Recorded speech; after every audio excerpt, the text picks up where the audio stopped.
Hello friends, good morning. कैसे हैं आप सभी लोग? आई होप कि आप लोग अच्छे होंगे। ग्राम सेवक वीडियो की आप लोगों की आंसर की कल जारी की जा चुकी है। आई होप कि आप सभी लोगों ने अपनी आंसर की अच्छे से अपने क्वेश्चन पेपर के साथ में मिला ली होगी। उसके बाद ही आप लोग जो कमेंट कर रहे हैं अपने वो नंबर बता रहे होंगे। एक चीज़ आप सभी लोगों के सामने आ रही है कि सभी के जो क्वेश्चन है वो कहीं ना कहीं जो नंबर है वो कम हो गए हैं। आप लोगों ने चाहे उत्कर्ष से मिलाई होगी या विज्ञान से, संकल्प से, किसी भी कोचिंग संस्थान से अपनी जो आंसर की मिलाई थी उसके अंदर आप लोगों को 4 से 5 नंबर का जो अंतर देखने को मिल रहा है, ये आप लोगों को सभी को देखने को मिल रहा है। तो इसके बारे में चिंता करने की आवश्यकता नहीं है।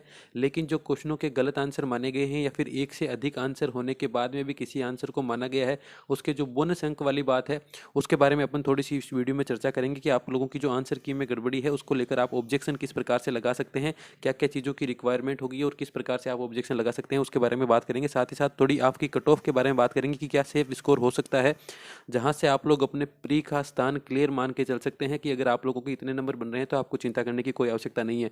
एक चीज़ जो सबसे बड़ा मुद्दा अब वीडियो के अंदर बनता हुआ नजर आ रहा है कि नॉर्मलाइजेशन जो है वो आप लोगों की वैकेंसी के अंदर अप्लाई किया जाएगा या नहीं। कितने छात्र जो इसके पक्ष में है और कितने छात्र जो ये चाहते हैं कि नॉर्मलाइजेशन नहीं होना चाहिए। तो अगर बाई चांस नॉर्मलाइजेशन आप लोगों की वैकेंसी के अंदर लागू किया जाता है तो किसको सबसे ज़्यादा फायदा होने की उम्मीद है, उसके बारे में थोड़ी सी अपन इस वीडियो में चर्चा करने वाले हैं।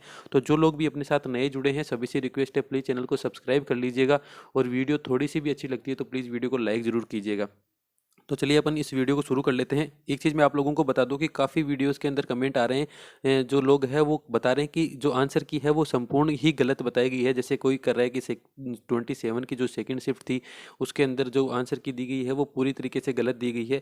तो मैं आप लोगों को बता दूं ऐसा कोई भी नहीं सिस्टम सामने आ रहा है कि कोई आंसर की पूरी तरीके से गलत हो। आप लोगों को थोड़ी सी मिसअंडरस्टैंडिंग हो गई थी इन जो क्वेश्चन पेपर है इनको डाउनलोड करने में और साथ साथ इनके आंसर की डाउनलोड करने में।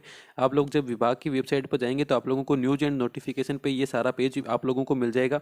आप लोगों को अपना क्वेश्चन पेपर देखना है, उसके हिसाब से आप लोगों को उसका कोड देखना है। जैसे कि मान लीजिए आप लोगों का 106 डी है, यानी कि फोर्थ ये 28 तारीख की जो सेकंड शिफ्ट थी, फोर्थ शिफ्ट थी, उसका पेपर है 106 डी। तो आप लोगों का अगर ये पेपर था तो आप लोग ये क्वेश्चन पेपर डाउनलोड कीजिए। उसके साथ साथ में आप लोगों को साथ साथ में जो आंसर की है वो भी आप लोगों को यहाँ पर आंसर की देखने को मिल जाएगी। तो वही आप लोगों को आंसर की डाउनलोड करनी है। क्वेश्चन पेपर के क्वेश्चनों को आप लोग आंसर की के जो प्रश्न है ऑप्शन है उसके साथ में मिलाइए। सबसे पहला स्टेप आप लोगों का ये होना चाहिए। जो मास्टर क्वेश्चन पेपर है उसके आंसर को आंसर की के साथ में मिलाइए। जैसे ही आप इनको मिलाओगे तो आप लोगों को पता चल जाएगा कि कौन से क्वेश्चन का क्या करेक्ट आंसर है। फिर आप लोग जो अपना क्वेश्चन पत्र जो प्रश्न पत्र है उसके अंदर मिला के अच्छे से आप लोग अपने नंबरों की गणना कर सकते हैं। माइनस मार्किंग तो है नहीं, तो जो सही सही है वो आप लोगों को गिनने हैं, जो गलत है उसके अंदर आप लोग आगे चल सकते हैं। तो इस प्रकार से थोड़ा ध्यान से इन चीज़ों को डाउनलोड करिए तो आप लोग जो है अपना आसानी से देख पाएंगे। जो सबसे बड़ी बात है ऑब्जेक्शन वाले की, आप लोगों का ऑब्जेक्शन जो है, क्योंकि काफ़ी सवाल ऐसे हैं जहाँ पर एक से अधिक ऑप्शन सही है उनको गलत मान लिया गया है या फिर पूरा क्वेश्चन ही गलत है, तो उसको भी इस कई सारे ऑब्जेक्शन आप लोगों के आ रहे हैं। जैसे कि एक जोधपुर वाला क्वेश्चन है जिसके अंदर उदयपुर और जोधपुर दोनों जो है वो करेक्ट आंसर है, तो उदयपुर को मान लिया गया है। काफ़ी लोग जोधपुर करके आए थे। ऐसे काफ़ी क्वेश्चन हैं जिनके बारे में अभी अपन चर्चा कर लेंगे आगे वीडियो के अंदर। लेकिन ऑब्जेक्शन वाली आप लोगों को बात बता दूं कि ऑब्जेक्शन का जो प्रेस नोट है वो जारी कर दिया गया था कल ही, जिसके अंदर आप लोगों को बताया गया था कि 2 फरवरी से लेकर 4 फरवरी तक आप लोग ऑब्जेक्शन कर सकते हो। 2 फरवरी रात को 12 बजे से लेकर 4 फरवरी रात को 12 बजे तक आप लोग ऑब्जेक्शन लगा सकते हो। जो महत्वपूर्ण बात है इसके अंदर वो है कि आप लोग अपनी एसएसओ आईडी के माध्यम से जो है वो ऑब्जेक्शन लगा सकते हो। आप लोग कैसे लगाओगे? एसएसओ आईडी पर जब आप लोग जाओगे, लॉगिन करोगे, तो एक गेट एडमिट कार्ड का ऑप्शन आता है। गेट एडमिट कार्ड वाले ऑप्शन पे जैसे ही जाओगे वहां पर आप लोगों को एक ऑब्जेक्शन का जो है वो आप लोगों को ऑप्शन मिल जाएगा जहां से आप लोग ऑब्जेक्शन फिल कर सकते हो। तो वहाँ से आप लोग अच्छे से अपने ऑब्जेक्शन लगा सकते हो। एक चीज़ आप लोगों को ध्यान रखनी है कि प्रति प्रश्न के आप लोगों को 100 रुपये देने पड़ेंगे। एक क्वेश्चन का ऑब्जेक्शन लगाने के लिए 100 रुपये आप लोगों को शुल्क देना पड़ेगा। इस तिथि के बाद में अगर आप लोग ऑब्जेक्शन लगाते हो, यानी 2 फरवरी से लेकर 4 फरवरी के बाद में अगर आप लोग ऑब्जेक्शन लगाते हो तो वो आप लोगों का मान्य नहीं होगा। साथ में आप लोगों को जो मेन चीज़ आप लोगों को रखनी है वो रखनी है कि ऑथेंटिक बुकों से प्रमाणित ऑनलाइन संलग्न करें। ऐसे प्रमाण पत्र पृष्ठ पर अपना रोल नंबर, संबंधित प्रश्न की संख्या लिखकर भी अपलोड करें। आप लोगों को जो अपलोड करोगे, आप सभी लोगों को पता है आपत्ति एक बार ही ली जाएगी।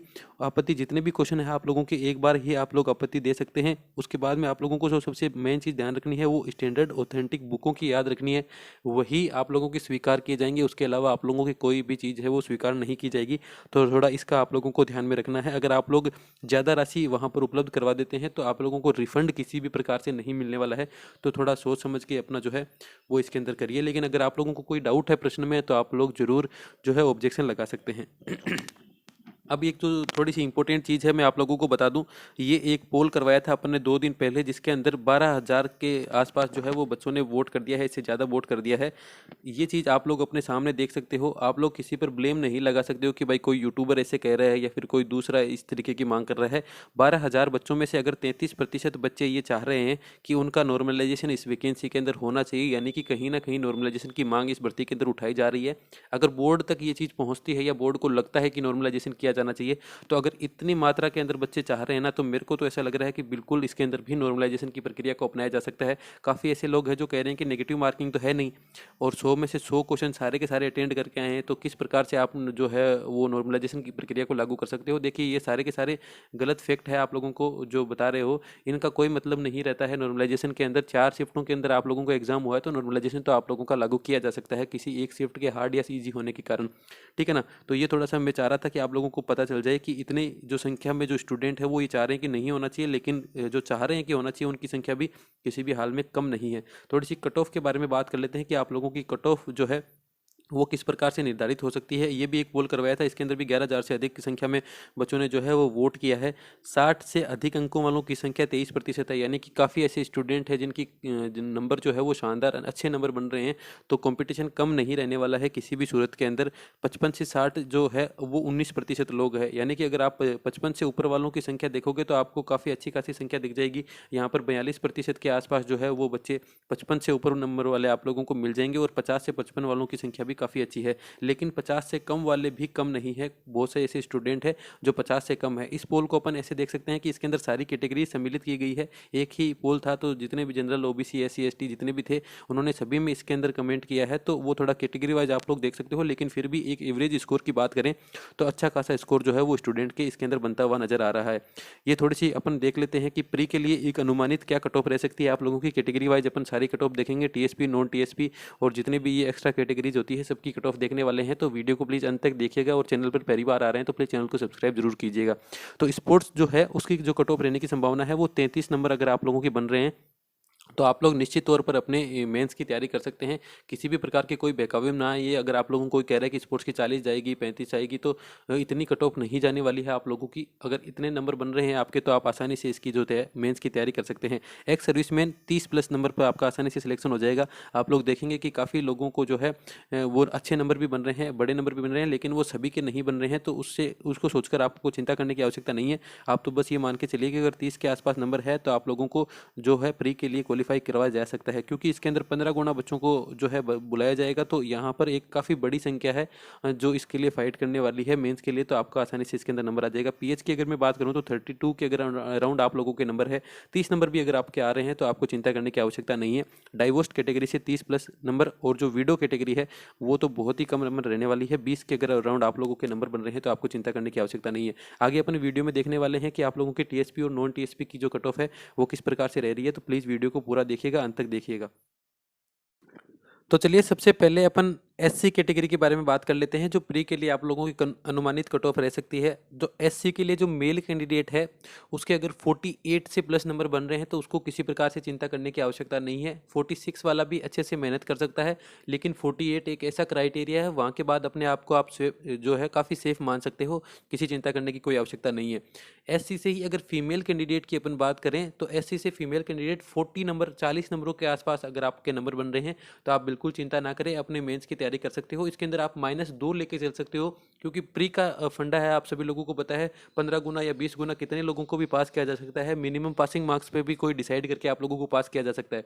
तो 38 से लेकर 40 तक अगर आप लोगों के नंबर बन रहे हैं एससी फीमेल कैंडिडेट के, तो बिल्कुल चिंता करने की कोई आवश्यकता आपको नहीं है। बात कर लेते हैं एसटी कैटेगरी की। तो एसटी कैटेगरी के अंदर जो मेल कैंडिडेट है उनको 46 से लेकर 48 के बीच में अपने आप को सेफ मान के चल सकते हैं। इतने नंबरों पर आपका आसानी से सिलेक्शन हो जाएगा। कोई आपको कितने भी कट ऑफ बताए, लेकिन 48 के अराउंड आप लोगों के नंबर बन रहे हैं तो बिल्कुल आप लोग अपनी मेंस की तैयारी को अच्छे से कर सकते हैं। अब बात कर लेते हैं एसटी से फीमेल कैंडिडेट की। तो 38 के अराउंड अगर आप लोगों के नंबर हैं तो बिल्कुल चिंता मत कीजिए।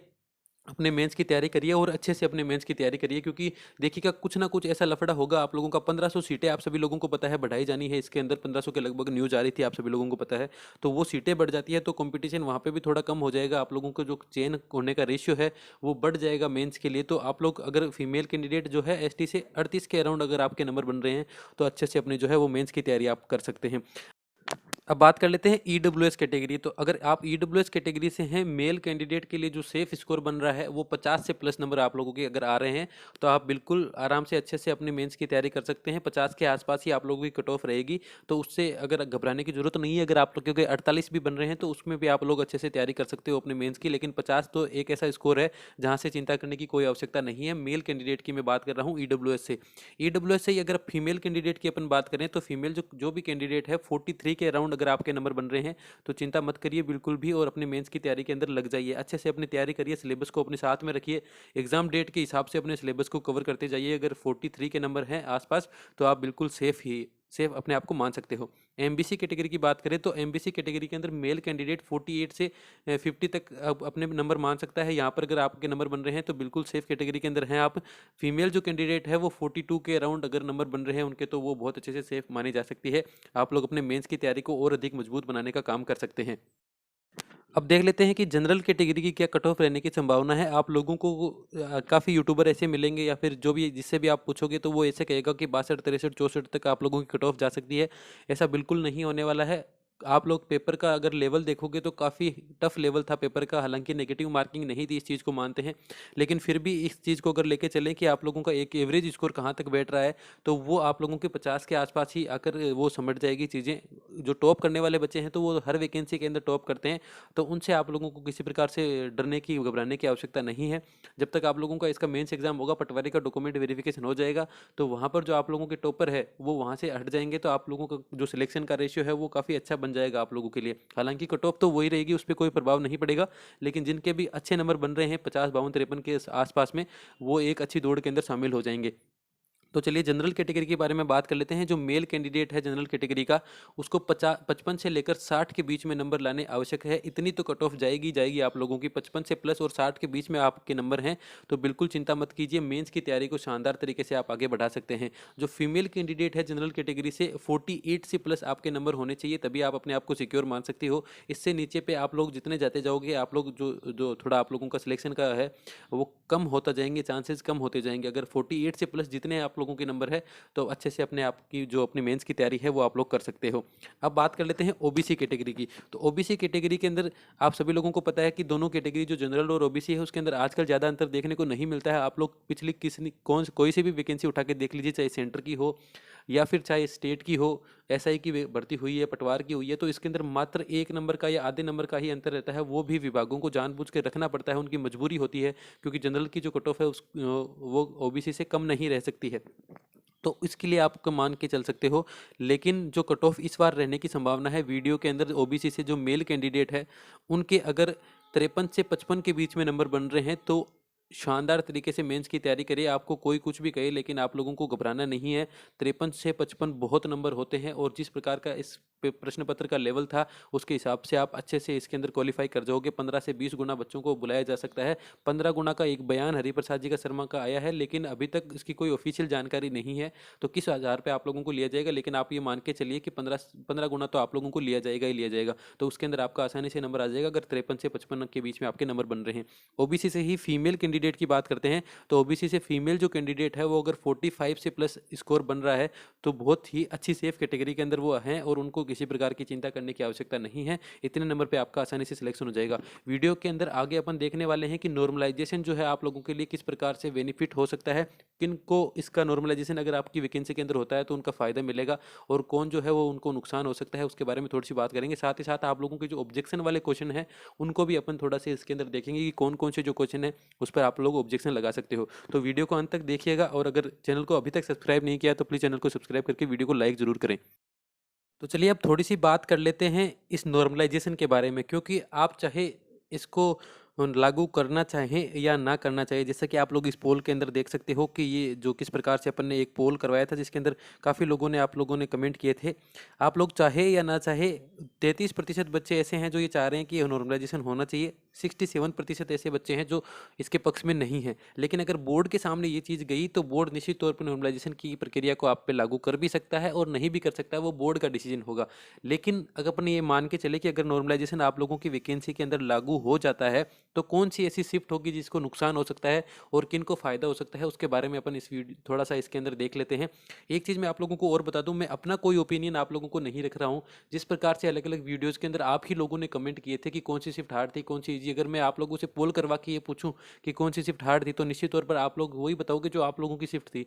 किसी से भी पूछोगे तो वो यही कहेगा कि मेरी शिफ्ट सबसे हार्ड थी, अगर मैं किसी दूसरी शिफ्ट में बैठता तो निश्चित तौर पे मैं इससे अच्छा और स्कोर कर सकता था। यानी कि आप लोगों से पूछ के ये डिसाइड नहीं हो सकता है। फिर भी मैंने एक एनालिसिस करके निकाला है कि जो पहली और चौथी शिफ्ट थी वो उसका थोड़ा सा एवरेज स्कोर जो है वो कम दिख रहा है और लोगों से। हालांकि चौथी शिफ्ट से नंबर बन रहे हैं लेकिन जो पेपर का लेवल था वो थोड़ा सा उसके अंदर टफ था, तो उस चीज़ को अपन मान के चल सकते हैं।